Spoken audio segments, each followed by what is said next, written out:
Alright, time to start the video. Today's video, I do apologize for the lateness, will be on political machines. Now, in the US, typically we tend to think of lobby as first and foremost. Just think of a pack in your head, whatever you want to talk about. Maybe Citizens United comes to mind. That tends to be what we in the US think of currently when it comes to political machinations.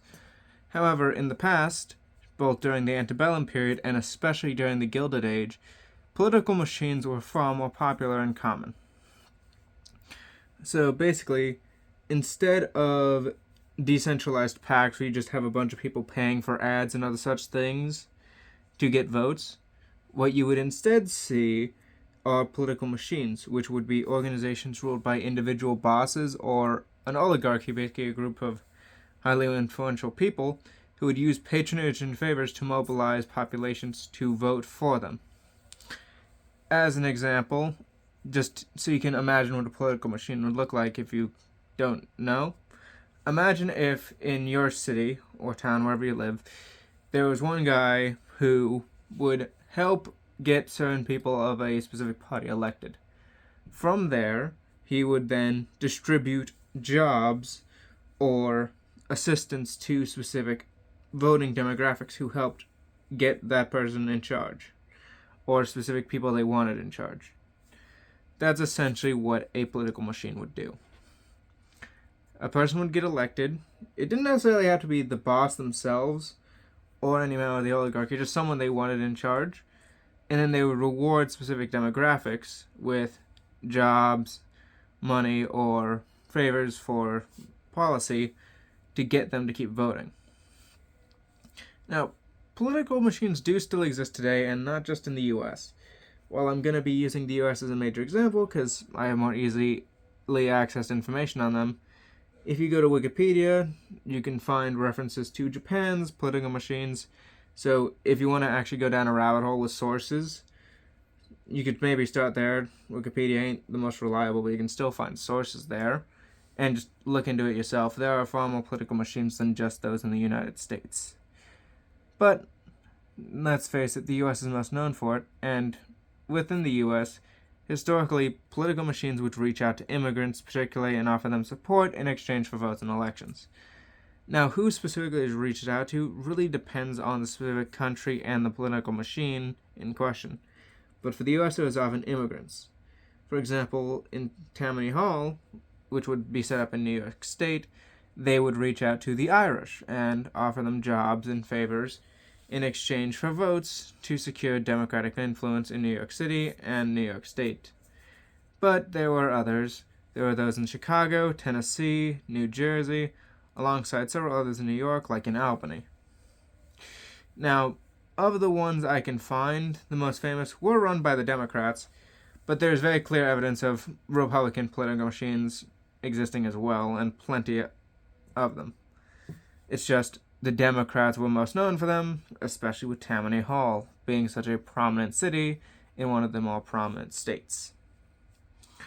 Furthermore, the New Deal itself often would support political machines and even act like one, with works programs like the WPA used to help drum up popular support in states, and party bosses often working with the New Deal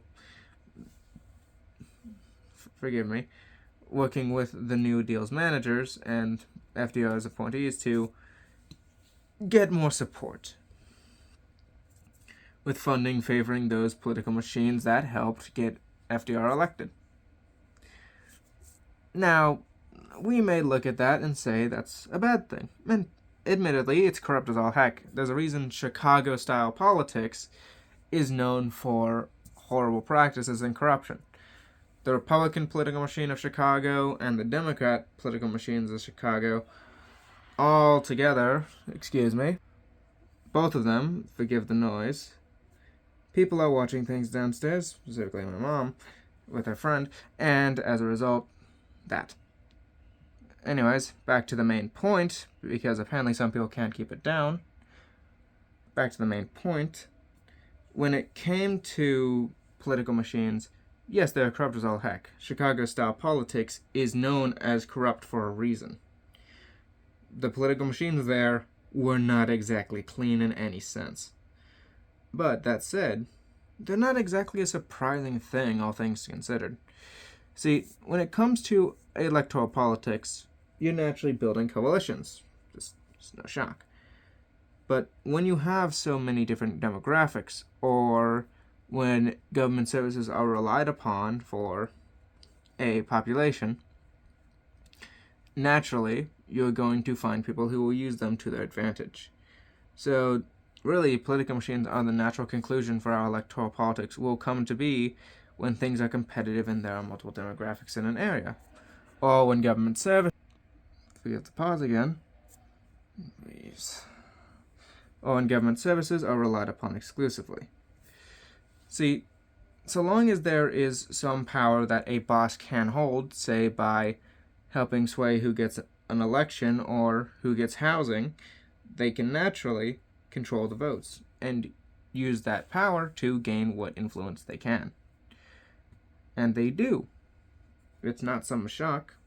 It's just how it is. Indeed, in Singapore, if I'm remembering correctly, there would even be people threatening to put places who don't vote for the leading party on a backlist for investment for housing programs.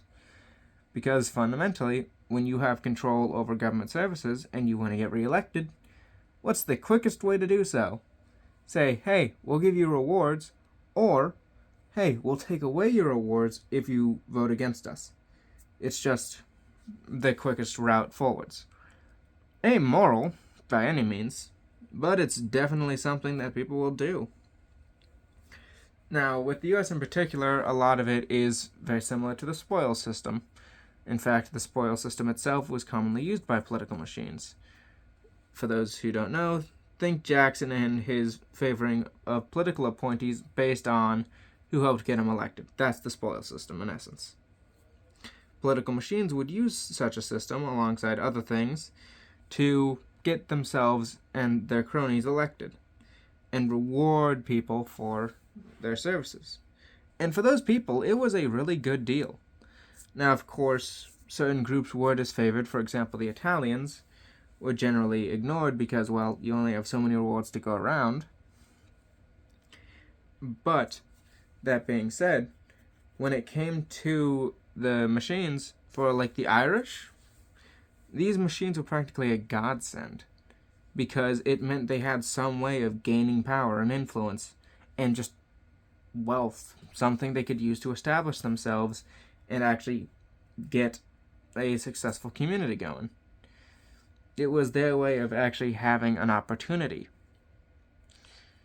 Political machines for the immigrants and other groups who relied upon them were beneficial. They just engaged in a machine which was, in its nature, corrupt. It's unfortunate, but for them, it was a benefit. It was a way to actually get ahead.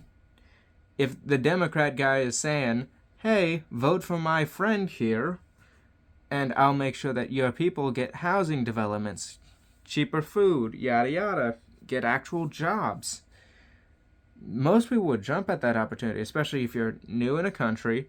They don't like you because you're a different religion and speak weird to them, and have a long history of bad blood between you and the main group, the white Anglo-Saxons.